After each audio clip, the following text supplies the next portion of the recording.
آپ بہترین غذا استعمال کیجئے، آپ پر پابندی نہیں ہے، آپ عالیشان میں مکان میں رہیے، اس سے منع نہیں کیا گیا ہے۔ بہترین لباس زیب تن کیجئے، بہترین جوتا اور چپل پہنیے، اس سے منع نہیں کیا گیا ہے۔ لیکن یہ چیزیں حاصل ہونے کے بعد اپنے آپ کو لوگوں میں بڑا محسوس کروانا اور لوگوں کو اپنے سے ذلیل تر سمجھنا، یہ تکبر ہے۔ اس بنیاد پر ایک بندہ جہنم کے اندر جائے گا۔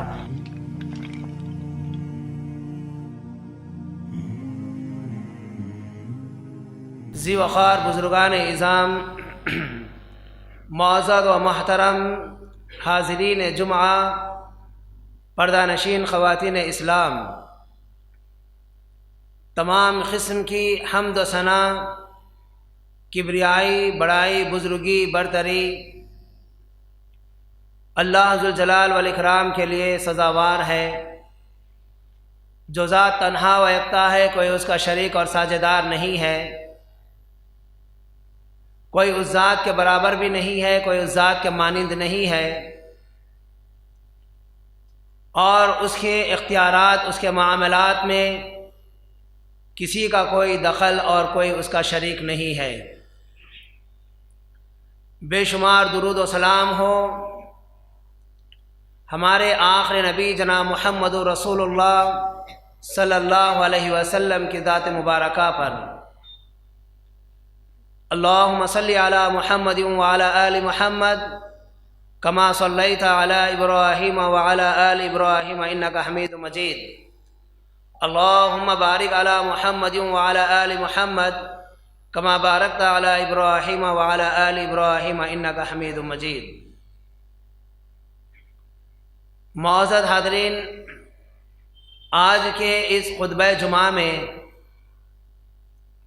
آپ کے سامنے قرآن و حدیث کی روشنی میں تکبر کے نقصانات کے تعلق سے کچھ باتیں آپ کے گوشے گزار کروں گا۔ ساتھ ہی اللہ ذوالجلال والاکرام سے دعا گو ہوں کہ اللہ تعالی ہم تمام کو اس مہلک مرض سے محفوظ فرمائے۔ معزز حاضرین، یہ تکبر ایک ایسا مرض یا ایسا ناسور ہے کہ اگر کسی انسان کے اندر یہ داخل ہو جائے، چاہے بڑی مقدار میں ہو یا معمولی ذرات کی شکل میں ہو، اس تکبر کے آنے کے ساتھ ہی وہ اپنے آپ میں سب سے بلند و بالا تصور کرنے لگتا ہے، اور اللہ ذوالجلال والاکرام اس کو سب سے زیادہ حقیر بنا دیتا ہے۔ اس تکبر کی بنیاد پر وہ اللہ اور اسلام کی تعلیمات سے دور ہو جاتا ہے، اللہ تبارک و تعالیٰ کی تیار کردہ جنت سے محروم ہو جاتا ہے، اور وہ بندہ اپنا ٹھکانہ جہنم میں بنا لیتا ہے۔ اس ایک تکبر کی وجہ سے اس کے سارے اعمال تباہ برباد ہو جاتے ہیں، اس کے اخلاق کا جنازہ نکل جاتا ہے، اور اللہ تبارک و تعالی مخلوق کے دل میں اس بندے کے تعلق سے بغض داخل کر دیتا ہے۔ اس مرض سے بچنا ہر مرد اور ہر عورت، ہر بڑے، ہر بوڑھے، ہر جوان کے لیے لازم اور ضروری ہے۔ اللہ تبارک و تعالیٰ نے قرآن مجید میں ارشاد فرمایا، اِنَّا خَلَقْنَاكُم مِّن ذَكَرٍ وَأُنثَىٰ وَجَعَلْنَاكُمْ شُعُوبًا وَقَبَائِلَ لِتَعَارَفُوا إِنَّ أَكْرَمَكُمْ عِندَ اللَّهِ أَتْقَاكُمْ۔ یقیناً ہم نے تم کو مذکر اور مؤنث سے پیدا کیا، یعنی تم تمام آدم اور حوا کی اولاد سے ہو۔ اِنَّا جَعَلْنَاكُمْ شُعُوبًا وَقَبَائِلَ، اور ہم ہی نے تمہارے درمیان خاندان اور قبیلے بنائے ہیں، لِتَعَارَفُوا، تاکہ تم ایک دوسرے کو جان سکو، پہچان سکو۔ ان اکرمکم عند اللہ اتقاکم، لیکن اللہ ذوالجلال والاکرام کے پاس تمہارا سب سے بہترین عمل، تمہاری عزت، تمہارا وقار، تمہارا تقوی، تمہاری پرہیزگاری ہے۔ یعنی اللہ ذوالجلال والاکرام نے جن کاموں کے کرنے کا حکم دیا ہے یا جن کاموں سے کرنے سے منع کر دیا ہے، ایک بندہ ان کاموں کو اپنا لیتا ہے اور جن سے منع کر دیا گیا ان سے رک جاتا ہے، تو یہی تقوی اختیار کرنا ہے۔ اور اللہ تبارک و تعالی انسانیت سے یہی چاہتا ہے کہ ہمارے معروفات پر وہ عمل پیرا ہو جائے اور ہمارے منکرات سے وہ رک جائے۔ عزیزان محترم، تکبر یہ کوئی معمولی بات نہیں ہے۔ سابقہ قوموں کے اندر جتنی قوموں کو اللہ ذوالجلال والاکرام نے تباہ و برباد کیا ہے، ان کے غرور کی بنیاد پر، ان کے تکبر کی بنیاد پر، اس زمین پر ان کے اترانے کی بنیاد پر اللہ تبارک و تعالیٰ نے بے شمار قوموں کو تباہ و برباد کیا ہے۔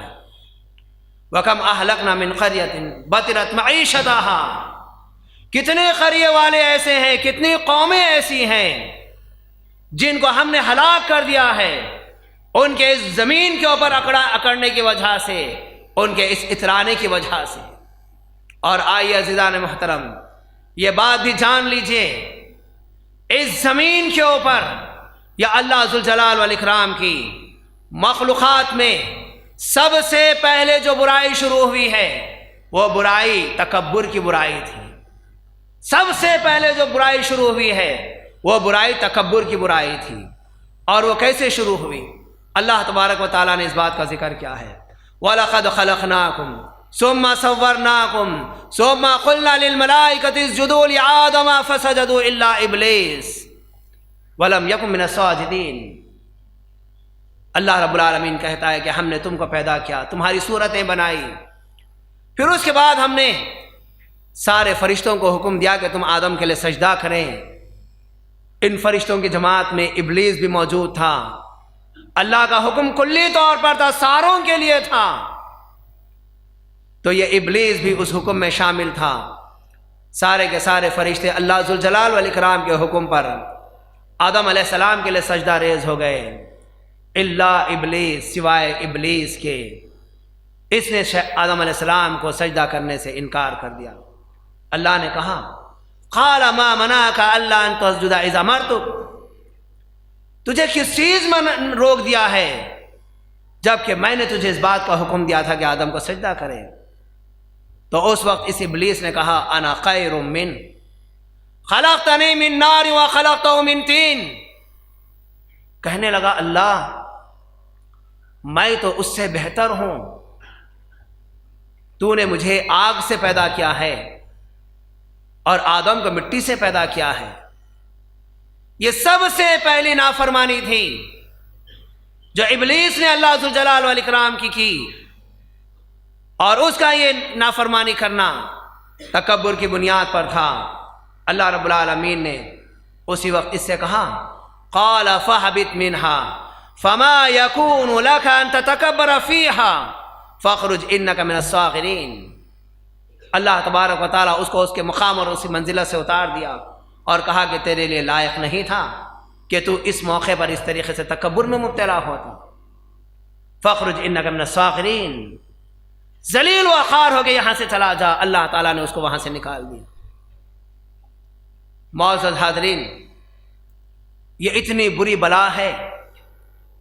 اللہ ذوالجلال والاکرام نبی کریم صلی اللہ علیہ وسلم کو نبوت سے سرفراز فرمایا، اور اس کے بعد جب سورہ مدثر کی ابتدائی آیتیں نازل کی ہیں، اس میں اللہ ذوالجلال والاکرام نے نصیحت کی، اہم ترین نصیحتیں ہیں۔ اللہ نے کہا یا ایھا المدثر، اے چادر اوڑھ کر سونے والے، قم فانذر، اب آپ اٹھ جائیے، لوگوں کو ڈرائیے، وَرَبَّكَ فَكَبِّرْ، اور اپنے رب کی بڑائی بیان کیجئے۔ یعنی اتنا اعلیٰ منصب پر آنے کے بعد اب آپ کو خوش فہمی میں مبتلا ہو کر اپنی بڑائی بیان نہیں کرنا ہے، بلکہ اللہ ذوالجلال والاکرام کی بڑائی بیان کرنا ہے۔ اور آگے مزید نصیحتیں کی گئی ہیں۔ یہاں پر غور کرنے کی بات یہ ہے کہ ایک انسان جسے اللہ ذوالجلال والاکرام تھوڑی سی دولت دے دے، وہ اس دولت کے نشے میں، غرور اور تکبر میں مبتلا ہو جاتا ہے۔ یا اللہ ذوالجلال والاکرام کسی کو کوئی مقام یا شہرت دے دے، اس بنیاد پر وہ تکبر میں مبتلا ہو جاتا ہے۔ یا کسی کو اللہ ذوالجلال والاکرام بلند مقام پر فائز کر دے، اقتدار دے دے، کوئی منصب دے دے، اس بنیاد پر وہ تکبر اور غرور میں مبتلا ہو جاتا ہے۔ معزز حاضرین، جب ہم اپنے آپ کا جائزہ لے کر دیکھتے ہیں یا اپنے معاشرے کا جائزہ لے کر دیکھتے ہیں تو ہر آدمی جسے اللہ کی جو نعمت ملی ہے، اس نعمت کو پانے کے بعد وہ اس میں غرور اور تکبر میں مبتلا ہوتا نظر آتا ہے۔ اگر کسی کو اللہ رب العالمین نے اقتدار دے دیا، بس وہیں سے اس کا تکبر شروع ہو جاتا ہے۔ معمولی بات، اگر اللہ نے کسی کو علم دے دیا، اس علم کی بنیاد پر تکبر میں مبتلا ہو جاتا ہے۔ اگر کسی کو اللہ رب العالمین نے زبان کے اندر طاقت اور قوت دے دی، ایک بہترین اور خطیب وہ بن جاتا ہے، تو اب اس پر وہ غرور اور تکبر میں مبتلا ہو جاتا ہے۔ کسی کو اللہ نے تحریر میں مہارت دے دی، وہ تحریر کی بنیاد پر غرور اور تکبر میں مبتلا ہو جاتا ہے۔ اب جانیے یہ غرور اور تکبر ہے کیا؟ اللہ کے نبی صلی اللہ علیہ وسلم نے غرور اور تکبر کی تعریف بیان کی ہے۔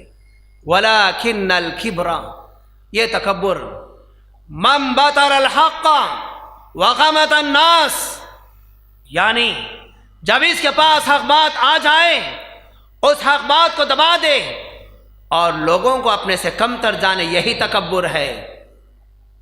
اسی کو تکبر کہا گیا ہے کہ جب حق بات سامنے آ جائے، اس حق کو تسلیم کرنے کے بجائے حق کا انکار کر دے اور لوگوں میں اپنے آپ کو بلند تصور کرنے لگے، یہی تکبر ہے۔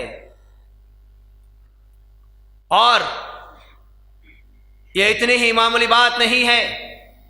اللہ کے نبی صلی اللہ علیہ وسلم فرماتے ہیں کہ لوگوں، جس بندے کے دل کے اندر رائی کے دانے کے برابر بھی تکبر پایا جائے گا،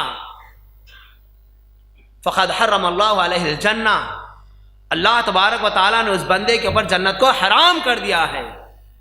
اور ایک مقام پر اللہ کے نبی صلی اللہ علیہ وسلم نے فرمایا، اگر کسی بندے کے دل کے اندر ذرہ برابر بھی اگر شرک پایا، تکبر پایا جا رہا ہے، تو ایسی صورت میں اس بندے کے اوپر جنت حرام کر دی گئی اور جہنم کو حلال کر دی گئی۔ ہر شخص کو اپنے محاسبے کی ضرورت ہے، اپنے آپ کو ٹٹولنے کی ضرورت ہے، کہیں ایسا نہ ہو کہ کسی نہ کسی مقام پر ہم غرور اور تکبر میں مبتلا ہو گئے ہیں۔ اور پھر اللہ رب العالمین نے بہت ہی وضاحت کے ساتھ فرمایا ہے، دیکھیے بہت سارے لوگ غرور اور تکبر کی وجہ سے اللہ کی عبادتوں سے دور ہوتے چلے جا رہے ہیں، اللہ کی بات ماننے سے انکار کر رہے ہیں۔ انداز مختلف ہے۔ ان الذین یستکبرون عن عبادتی سیدخلون جہنم داخرین، یقیناً جو لوگ اسی تکبر کی بنیاد پر میری عبادت سے دور ہوتے چلے جا رہے ہیں، ایسے سارے لوگوں کا ٹھکانہ جہنم کے اندر ہے۔ اس کی ایک مثال میں آپ کو بتاؤں، ہم یہ کہیں گے کہ ہم اللہ کی عبادت کا تو انکار نہیں کرتے۔ اسی جمعہ کی مثال لے لیجئے، قرآن کریم نے ہم کو حکم دیا، یا ایھا الذین آمنوا اذا نودی للصلاۃ من یوم الجمعہ فاسعوا الی ذکر اللہ وذروا البیع، کہ جب تمہارے لیے جمعہ کے لیے، اے ایمان والو، تمہیں جمعہ کے لیے بلایا جائے، آواز دی جائے، بڑی تیزی کے ساتھ آ جاؤ اللہ کے ذکر کی طرف اور اپنے کاروبار کو چھوڑ دو۔ کتنے مسلمان ایسے ہیں اس پیغام کو جاننے کے بعد پھر بھی وہ اس پر عمل پیرا نہیں ہے؟ کیا یہ اللہ رب العالمین کے حکم کا انکار ہے یا نہیں ہے؟ کیا اللہ کے پیغام کی مخالفت ہے یا نہیں ہے؟ یقین جانیے اس سے بعد آنے کی ضرورت ہے۔ ہم معمولی چیزوں میں بھی تکبر میں مبتلا ہو جاتے ہیں۔ عزیزان محترم، اس سے ضرور ہم کو بچنا چاہیے، ورنہ اللہ کی نظر میں ہمارا کوئی مقام نہیں رہے گا۔ لوگوں کے دلوں میں ہمارے تعلق سے نفرت بھر دی جائے گی۔ ہمارے سارے اعمال صالحہ کو تباہ برباد کر دینے والا تکبر ہے۔ اسی لیے حضرت لقمان نے اپنے بیٹے کو جہاں پر بہت ہی جامع نصیحتیں کی، توحید کے تعلق سے بتایا، والدین کی اطاعت و فرما برداری کے تعلق سے بتایا، اعمال صالحہ کی ترغیب دی، معروفات کرنے اور منکرات سے بچنے کا حکم دیا، وہیں پر اس بات کی تعلیم بھی دی، وَلَا تُسَائِرْ خَدَّكَ لِلنَّاسِ وَلَا تَمْشِ فِي الْأَرْضِ مَرْحًا۔ اے میرے بیٹے، جب تو لوگوں سے بات کرے غرور اور تکبر میں مبتلا ہو کر اپنے گالوں کا نہ پھلا، وَلَا تُسَائِرْ خَدَّكَ لِلنَّاسِ وَلَا تَمْشِ فِي الْأَرْضِ مَرْحًا، اور زمین پر تو اکڑ کر مت چل۔ انسان کس بنیاد پر زمین پر اکڑ کر چلتا ہے؟ اللہ تعالیٰ کی جو نعمتیں اسے مل گئی ہیں، ان نعمتوں پر شکر گزاری ادا کرنے کے بجائے وہ یہ تصور کرنے لگتا ہے کہ میری محنت سے، میری ذہانت سے، میرے اس مقام سے، میرے اس مرتبے سے مجھے یہ ساری چیزیں حاصل ہو گئی ہیں، اور وہ اللہ کا شکر گزار بندہ بننے کے بجائے ناشکرہ بندہ بن کر زمین پر تکبر کرنے لگ جاتا ہے۔ اور اللہ رب العالمین نے بہت ہی واضح طور پر فرما دیا ہے، وَلَا تَمْشِي فِي الْأَرْضِ مَرْحًا إِنَّكَ لَن تَخْرِقَ الْأَرْضَ وَلَن تَبْلُغَ الْجِبَالَ طُولًا۔ اللہ نے کہا کہ تم زمین پر اکڑ کر مت چلو، اترا کر مت چلو، تمہارا یہ چلنا نہ زمین کو پھاڑنے والا ہے، نہ تم اس اکڑ کی وجہ سے آسمان کے پہاڑ کی بلندی کو پہنچنے والے ہو۔ صاف طور پر منع کر دیا گیا ہے کہ تمہاری یہ حرکت اللہ ذوالجلال والاکرام کے پاس بہت ہی برا عمل ہے۔ معزز حاضرین، اس غرور اور تکبر کی بنیاد پر بہت سارے لوگ اللہ کے حقوق کو پامال کر دیتے ہیں، بندوں کے حقوق کو بھی پامال کر دیتے ہیں، اور جو دنیا کے اندر ایسا تکبر اپنے دل کے اندر رکھ کر زندگی گزارے گا اور اسے توبہ کی توفیق نصیب نہیں ہوگی، قیامت والے دن ایسے لوگوں کا بہت ہی برا حال ہوگا۔ جیسے ترمذی کی حدیث ہے، صحیح الجامع کے اندر بھی حدیث ہے، یہ علامہ البانی اس کو صحیح قرار دیا ہے۔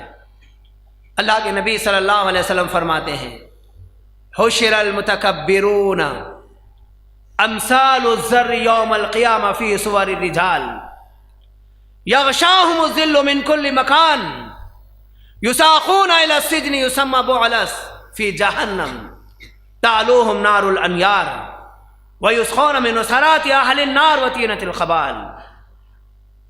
اللہ کے نبی صلی اللہ علیہ وسلم فرماتے ہیں، حشر المتکبرون، سارے متکبروں کو قیامت والے دن جمع کیا جائے گا، اور ان کی حالت کیا ہوگی؟ یہ چھوٹے چھوٹے ذرات کے مانند ہوں گے، ان کے جسموں کو گھٹا دیا گیا ہوگا قیامت والے دن فی صور الرجال، لیکن ان کی صورتوں کے اندر تبدیلی نہیں آئے گی، جسم ان کے گھٹا دیے جائیں گے لیکن صورتیں برقرار رہیں گی، اور ہر طرف سے ذلت و رسوائی نے ڈھانک رہی ہوگی، کوئی انہیں عزت کی نگاہ سے دیکھنے والا نہیں ہوگا۔ یہ علامت ہوگی ان سارے متکبروں کی جو زمین کے اوپر اپنے آپ کو سب سے بڑا تصور کرتے تھے، کوئی ان کے سامنے بڑا نظر نہیں آتا تھا، ہر ایک کو حقارت کے ساتھ دیکھتے تھے، ہر ایک کو ذلیل وقار سمجھتے تھے، اس کے بدلے میں قیامت والے دن اللہ ذوالجلال والاکرام ان سارے متکبروں کو ذرات کے مانند ان کے جسم کر دے گا، لیکن چہروں میں ان کی تبدیلی نہیں آئے گی، تاکہ لوگ دیکھ کر پہچان لیں یہ زمین کے اوپر چلنے والا اکڑنے والا یہی متکبر ہے۔ اور یغشاہم الذل من کل مکان، ہر طرف سے ان کے اوپر ذلت و رسوائی چھائی رہے گی۔ دنیا میں سمجھتے تھے ہمیں عزت دار لوگ ہیں، ہمیں وقار والے ہیں، ہمارا یہ مقام بہت بلند ہے، ذلیل و رسوا حالت میں وہاں ہوں گے۔ اور یساقون الی السجن فی جہنم یسمى بعلس، ان تمام کو جانوروں کو بکریوں کو ہکالنے کی طرح ہانکنے کی طرح ہانکا جائے گا، سب کو اکٹھا کیا جائے گا اور ان کو ہانک کر ایک جیل خانے کی طرف لایا جائے گا، جو جیل خانہ جہنم کے اندر ہوگا، جس کا نام ہے بعلس۔ یہ خاص جیل خانہ ہے جہنم کے اندر بنایا گیا۔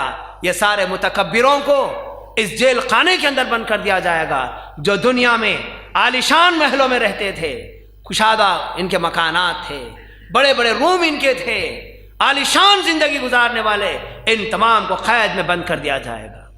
اور اس کی تفسیر میں یہ بات بھی بتائی گئی ہے کہ ایسا جیل خانہ جس کے اندر ستون ہی ستون ہوں گے، بیٹھنے کی کوئی جگہ نہیں رہے گی، عالیشان طریقے سے زندگی گزارنے والے ان متکبروں کا یہ حال ہوگا کہ ان کو جیل خانے کے اندر بند کر دیا جائے گا، اور جو جیل خانہ جہنم کے اندر ہوگا۔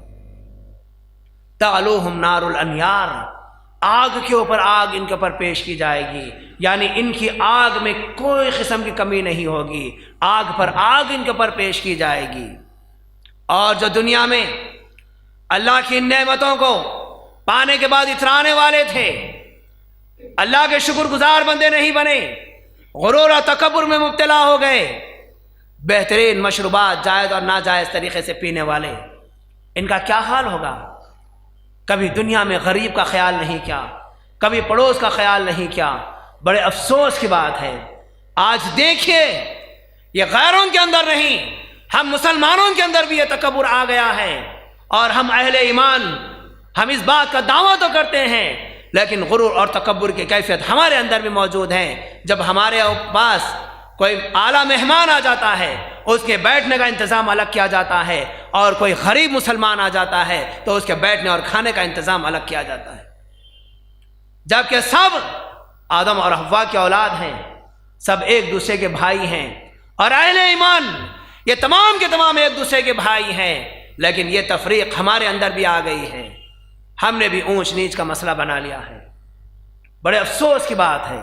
یاد رکھیے ایسے جہنمیوں کو جن کو تکبر کی بنیاد پر اس جیل خانے میں بند کر دیا جائے گا، من اوسرات اہل النار، جہنمیوں کے جسموں سے جو خون اور پیپ نکل رہا ہوگا، یہی کھولتا ہوا مشروب ان کو پلایا جائے گا۔ دنیا کے اندر ذرا سی گرمی برداشت نہیں ہوتی، بہترین مشروبات کا انتظام کیا جاتا، اور وہاں پر ان لوگوں کے لیے کیا غذا ہوگی؟ ان کے لیے جہنمیوں کے جسم سے نکلنے والا خون اور پیپ ان کا مشروب ہوگا، اور ان کی غذا بدترین قسم کا کیچڑ ان کی غذا ہوگی، عالیشان کھانا کھانے والے۔ عزیزان محترم، جب اللہ کے نبی صلی اللہ علیہ وسلم نے اپنے اصحاب کو تکبر کے تعلق سے بیان کیا تو صحابہ نے عرض کیا، اے اللہ کے نبی صلی اللہ علیہ وسلم، اللہ کا ایک بندہ بہترین کپڑے پہننا چاہتا ہے اور بہترین جوتا استعمال کرنا چاہتا ہے۔ اللہ کے نبی صلی اللہ علیہ وسلم نے کہا کہ یقیناً اللہ رب العالمین جمال ہے، خوبصورت ہے، اور خوبصورتی کو پسند کرتا ہے، لیکن غرور کرنے والوں کے لیے جہنم کا ٹھکانہ ہے۔ آپ بہترین غذا استعمال کیجئے، آپ پر پابندی نہیں ہے، لیکن اسی کو تکبر کے ساتھ اگر آپ استعمال کریں گے، آپ عالیشان میں مکان میں رہیے، اس سے منع نہیں کیا گیا ہے۔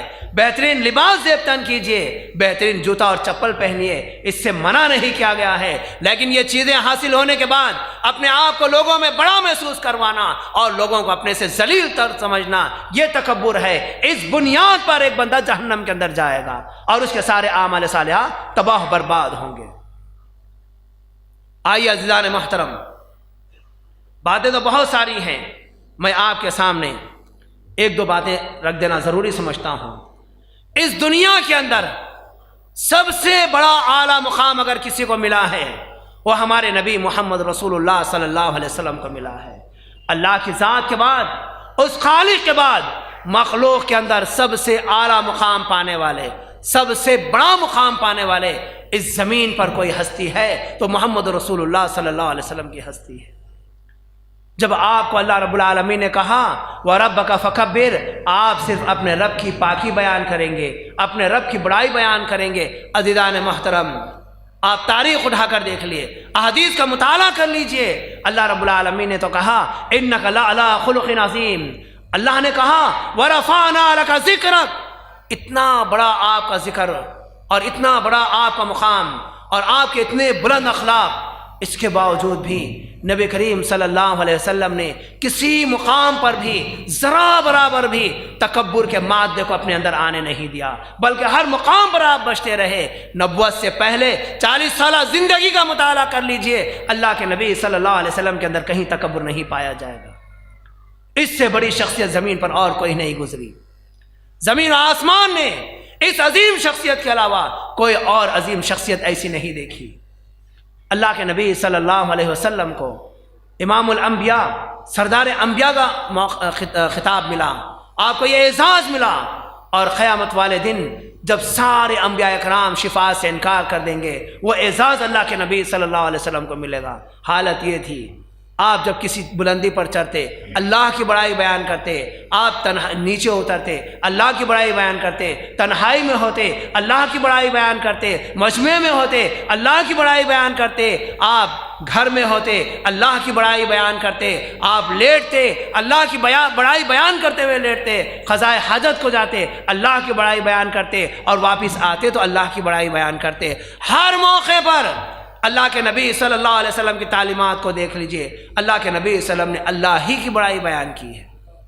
اور جب اس نبی صلی اللہ علیہ وسلم کو فتح مکہ کا اعزاز حاصل ہوا، ایک ایسے وقت میں اللہ کے نبی صلی اللہ علیہ وسلم جب اس مکے کے اندر تھے، بہت معمولی سی تعداد آپ کی، اور دشمنوں کا آئے دن نئے نئے طریقے سے ستانا اور حملے کرنا، مسلمانوں کو اذیتیں پہنچانا، مسلمانوں کو قتل کرنا، یہ ساری چیزیں اللہ کے نبی صلی اللہ علیہ وسلم کے سامنے تھیں۔ غزوہ بدر میں بھی آپ کے صحابہ اکرام اپنی جانوں کو قربان کیا، غزوہ احد کے اندر 70 صحابہ اکرام شہید ہو گئے۔ یہ سارے غم اللہ کے نبی صلی اللہ علیہ وسلم کے سینے کے اندر موجود، لیکن جب 10,000 کے فوج کے ساتھ اللہ کے نبی صلی اللہ علیہ وسلم نے مکے کے چاروں طرف سے اپنے ساتھیوں کو لے کر ان دشمنوں کو اپنے گھیرے میں لے لیا، اس وقت ہمارے نبی صلی اللہ علیہ وسلم کا کیا حال تھا؟ آپ وہاں پر اکڑ کر بات نہیں کیے، آپ غرور میں مبتلا نہیں ہوئے۔ یہ عظیم مثال ہے، اتنے بڑے قائد کی اتنا بڑا مقام آپ کو ملا، اتنی بڑی عزت آپ کو ملی، آپ مکے میں داخل ہو رہے ہیں، تاریخ اس بات کی گواہ ہے۔ اللہ کے نبی صلی اللہ علیہ وسلم کی حالت یہ ہے، آپ اللہ کی تعریف بیان کر رہے ہیں اور اپنے آپ کو اتنا جھکا دیے، آپ کے سینہ مبارک اونٹ کی کوہان سے جا لگا، آپ کا سر جھکا ہوا ہے جس وقت اللہ کے نبی صلی اللہ علیہ وسلم مکے میں داخل ہو رہے تھے۔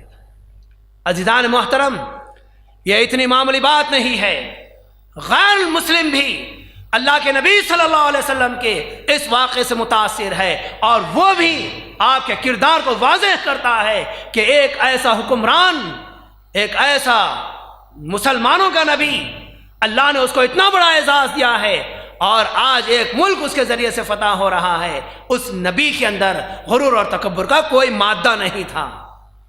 اللہ کے نبی صلی اللہ علیہ وسلم اپنے آپ کو اس عاجزی و انکساری کے ساتھ کعبۃ اللہ میں داخل کروا رہے ہیں۔ ایسے وقت میں کسی جانب سے آواز آئی، الیوم یوم الملحمہ، آج کا دن تو بدلے کا دن ہے، آج کا دن تو خون ریزی کا دن ہے۔ کیوں؟ یہ مکے والے مہاجرین کے رشتہ داروں کو قتل کیے، کسی کی ماں کا قتل ہوا، کسی کے باپ کا قتل ہوا، کسی کے بھائی کا قتل ہوا تو کسی کی بہن کا قتل ہوا، آج موقع ہے ان سے بدلہ لینے کا۔ اللہ کے نبی صلی اللہ علیہ وسلم کے کانوں تک یہ بات پہنچی، آپ نے اعلان فرمایا الیوم یوم المرحمہ، یہ ہے تواضع انکساری، یہ ہے عاجزی و انکساری۔ کس طریقے سے اللہ کے نبی صلی اللہ علیہ وسلم نے غرور اور تکبر کو اپنے پیروں تلے روند دیا، اقتدار کے باوجود، شہرت کے باوجود، منصب کے باوجود، اقتدار کے باوجود، ساری چیزیں مل گئی تھیں، اس کے باوجود بھی تکبر کو اپنے پیروں تلے روند دیا، اور آپ اس اعزاز کے ساتھ مکے میں داخل ہوئے، اور مشرکین ان کے سردار سب بنا کر آپ کے سامنے ٹھہرے ہوئے ہیں۔ اللہ کے نبی صلی اللہ علیہ وسلم نے کہا کہ بتاؤ تمہارے ساتھ کیا سلوک کیا جائے، آپ کیسا ان کے ساتھ تواضع کا معاملہ کیا؟ آپ نے کہا کہ اے سرداروں بتاؤ تمہارے ساتھ کیا سلوک کیا جائے؟ کہنے لگے اے محمد آپ ہمارے کریم بھائی ہیں، عزت دار بھائی ہیں، آپ کے اندر بزرگی ہے، آپ کے والد بھی ایسے ہی تھے، آپ کے دادا بھی ایسے ہی تھے، ایک بزرگ عبد المطلب کی اولاد عبداللہ، اور عبداللہ بزرگ رہے، اور ان کے بیٹے آپ محمد، آپ کے اندر بھی وہی تواضع ہے، وہی بزرگی ہے، آپ جو چاہے ہمارے ساتھ فیصلہ کریں۔ نبی صلی اللہ علیہ وسلم نے اعلان کیا کہ لوگوں اس موقع پر مجھے میرے بھائی یوسف علیہ السلام کی بات یاد آ رہی ہے۔ یوسف علیہ السلام نے ان ساری سختیوں کے باوجود، اپنے بھائیوں کے ظلم و زیادتی کے باوجود اعلان کیا تھا لا تثریب علیکم اليوم، کہ آج کے دن تمہارے اوپر کوئی زبردستی، کوئی سختی نہیں کی جائے گی، تم تمام کے تمام آزاد ہو۔ آج میں بھی اپنے بھائی یوسف کی طرح اسی بات کا اعلان کرتا ہوں لا تثریب علیکم اليوم، تم تمام پر آج کوئی زبردستی نہیں ہوگی، وانتم الطلقاء، اور آج کے دن تم تمام کے تمام آزاد ہو۔ یہ اللہ کے نبی صلی اللہ علیہ وسلم کی تواضع انکساری تھی، یہ آپ کے اخلاق تھے۔ اس وجہ سے یہ ساری کی ساری قوم کے لوگ، قبیلے کے لوگ، خاندان کے لوگ صف در صف، جماعت در جماعت اسلام کے اندر داخل ہو گئے۔ عزیزان محترم، جتنے لوگوں نے بھی اس زمین پر تکبر کیا، اس زمین پر غرور کیا، اللہ ذوالجلال والاکرام نے ان تمام کو تباہ برباد کر دیا۔ یہاں تک کہ آپ نے فرعون کے واقعے کو بھی جانا، حامان کو بھی دیکھا، قارون کا واقعہ بھی سنا، ابو جہل، ابو لہب، عتبہ اور شیبہ کے بھی کئی واقعات آپ نے سنے ہوں گے۔ اس دنیا کے اندر جتنے لوگوں نے بھی تکبر کیا، اللہ ذوالجلال والاکرام نے ان تمام کو تباہ برباد کر دیا، اور ان کی مثالیں پیچھے آنے والے لوگوں کے لیے باقی رکھی۔ غرض یہ کہ ہم اہل ایمان ہیں، ہمارے لیے لازم اور ضروری ہے کہ اسلام کی جو دولت ہم کو ملی ہے، جو اعمال صالحہ ہم سے انجام پا رہے ہیں، اگر ان کی حفاظت کرنا ہے تو ہم تمام کے لیے لازم اور ضروری ہے کہ اس تکبر کو اپنے دل کے اندر جگہ بنانے نہ دیں۔ جب یہ تکبر ہمارے دل کے اندر آ جائے گا، ہمارے اعمال صالحہ کو تباہ و برباد کر کے رکھ دے گا۔ میں انہی باتوں پر اللہ ذوالجلال والاکرام سے دعا گو ہوں کہ اللہ تعالیٰ مجھے اور ہمارے سارے بھائیوں اور بہنوں کو اور بزرگوں کو اللہ تکبر سے محفوظ فرما، ہر قسم کی تکبر سے اور شیخی سے اور اترانے سے اور انانیت سے اللہ ہم تمام کی حفاظت فرما۔ اے اللہ ہمارے اندر اخلاص عطا فرما، اے اللہ ہمارے اندر للہیت عطا فرما، اے اللہ ہمیں ہر قسم کے شیطان کے شر سے محفوظ فرما۔ اللہ اور اس کے رسول صلی اللہ علیہ وسلم کی تعلیمات کو اپنانے کی توفیق عطا فرما، نبی کریم صلی اللہ علیہ وسلم کے اسوے کو مد نظر رکھتے ہوئے زندگی گزارنے کی توفیق عطا فرما۔ اے اللہ ہم تمام پر رحم فرما، ہمارے غلطیوں کو معاف فرما، ہماری اصلاح فرما۔ اے اللہ ہمیں کتاب و سنت رسول پر زندگی گزارنے کی توفیق عطا فرما۔ اے اللہ ہمارا خاتمہ بھی ہو تو اسی حالت میں ہمارا خاتمہ ہو۔ سبحان ربک رب العزت عما یصفون وسلام علی المرسلین والحمد للہ رب العالمین۔